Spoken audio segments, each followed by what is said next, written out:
Apakah tidak diajak dirangkul sejak awal? Oke. Mbak dan Mas Andro, saya sudah mengatakan berkali-kali ketika Habib Rizik itu tidak bisa pulang, saya tanya, saya akan tolong. Apa masalahnya? Saya kan menteri, dia warga negara, lapor dong ke saya. Saya dekati orang-orangnya, yang dikirim ke saya sebuah video tantangan. Saya tidak mau minta tolong kepada pemerintah yang dolim. Itu satu. Yang kedua, ketika dia mau pulang, dia okelah kita diurus sendiri, sudah diurus sendiri dan bisa gitu. Saya buka pintu, ayo pulang. Saya tidak melarang. Silakan jemput, tapi jangan melanggar protokol kesehatan. Dan kita akan kawal sampai ke rumah di Petamburan. Kita kawal sampai ke rumah, itu selesai. Nah, sebelum Habib Rizik sampai, saya panggil pengacaranya, ya, Atmo Sugito itu, bersama Ari Yusuf Amir, yang selama ini menjadi penasehat hukumnya. Ya. Saya panggil ke rumah saya, dari ruang saya bicara sekarang ini. Saya bilang, ayo dong kita baik-baikan aja lah mengatur Indonesia bersama-sama.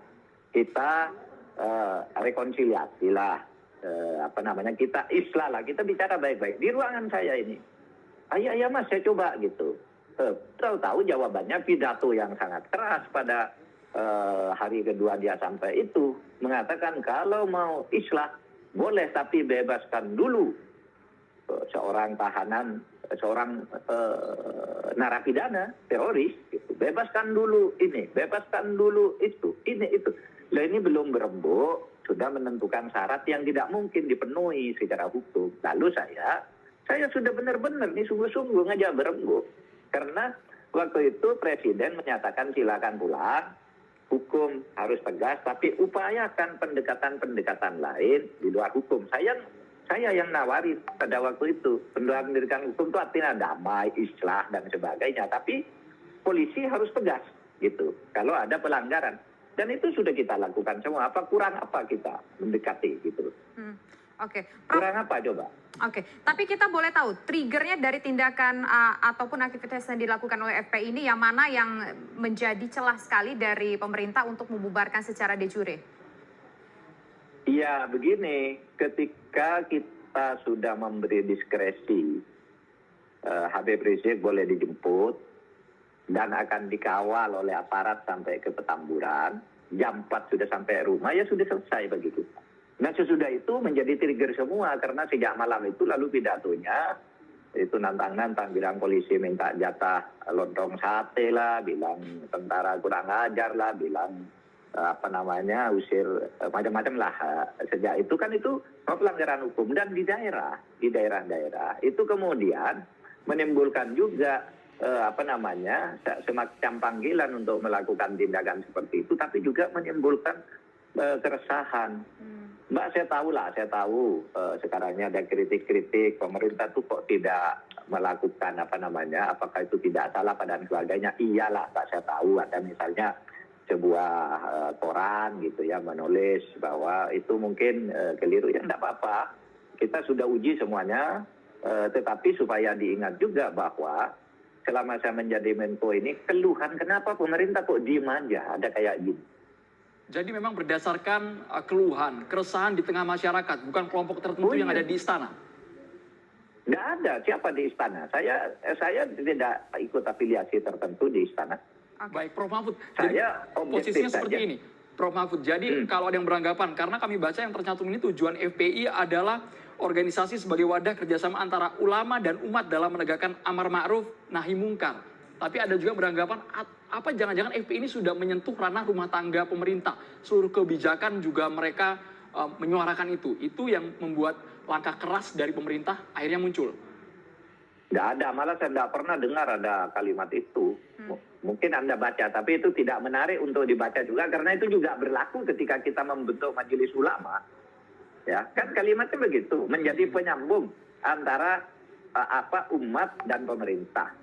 Ulama, umaro, rakyat, kan begitu. Nah, jadi kita bukan karena FPI menjadi bersama umat, berjuang dan sebagainya. Semuanya ini bersama umat, partai itu semuanya bersama rakyat. Jadi bukan hanya karena itu, tapi langkah-langkah pelanggaran hukum itu yang kemudian menjadi alasan gitu. Dan itu kita sudah siapkan. Kita tahulah perdebatan kita itu di dalam per kalimat, per kata, koma dan sebagainya, istilah itu diulang berkali-kali karena kita tahu ini akan ada hukum begini kalau menggunakan kata ini. Akan ada hukum begini kalau kalimat ini yang dipakai gitu. Kita diskusi dengan ahli hukum dan sebagainya. Lalu sesudah itu ya bismillah, kita umumkan seperti kemarin. Oke. Prof, ini kan ada juga orang yang berpikir, kita tahu bahwa FPI ini masanya cukup banyak sekali, Prof ya. Bahkan ini juga mendapatkan sorotan dari media asing. Tapi kita ingin tahu, bagaimana, apakah sudah dipertimbangkan soal mungkin ada potensi pembelahan umat di bawah, Prof? Enggak. Sudah, umat kita tuh sudah biasa bermacam-macam. FPI itu banyak pengikutnya ya. Saya kira hasil surveinya Burhan Muhtadi juga bagus itu. FPI itu pengikutnya cukup lumayan gitu.